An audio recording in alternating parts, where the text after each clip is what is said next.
Revelation 3516. From the 17th of August 1945. Faith struggle, final phase of the end times. The adversary of God works his field with success. He rots out what is good and scatters bad seed, and the weeds overgrow every other plant. And when the time of harvest has come, only a few good fruits will be gathered, and all the weeds will be burned up. How often has God mentioned this time and pointed out the power of Satan against mankind? How often has he announced the signs under which Satan's work will be successful in order to warn people, to admonish them to be careful of his snares? But these predictions remain unheeded, just as his power over people does not make them aware of the danger they are in. They willingly surrender to his influence and willingly carry out what he demands of them. Loveless actions which stifle all good feeling in them, which make them ripe for ruin. It is the time of the end, which lasts until the spirits have separated. Until even the lukewarm, undecided ones have decided for above or for below.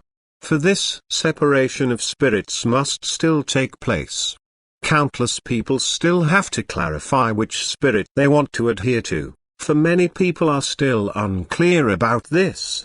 They are blind in spirit, they speak God's name and believe themselves to belong to Him, although their thoughts and actions completely contradict His commandments.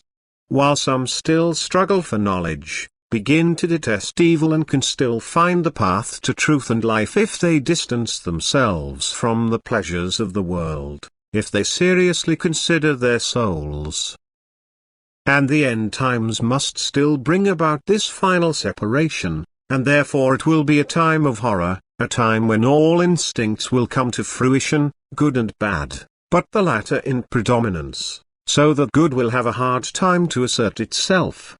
The door will be opened to all vices and desires, and the world will find more and more followers through whom God's adversary will lure with success.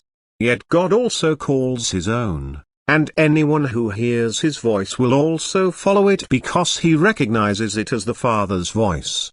And He gives His own great strength to resist. He strengthens the weak. He helps the weak believers so that they are able to firmly believe. He entices and calls the undecided and shows them the right path, and He takes care of all people who earnestly strive to be good and to resist the evil forces which oppress them. And the separation of spirits will take place.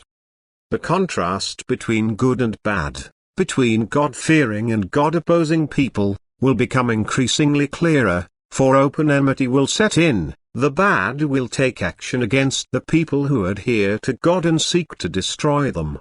And then the last time will have come. The end time will have entered the last phase when the battle will begin against the believers. Then God's activity will visibly appear so that His own will survive this time, so that they will emerge victorious from the last battle, which will end with the coming of the Lord in the clouds, when He will fetch His own home into His kingdom and hold court over the earth. In order to save those who believe in Him and to bind the followers of His adversary, whom He will also bind for a long time. Amen.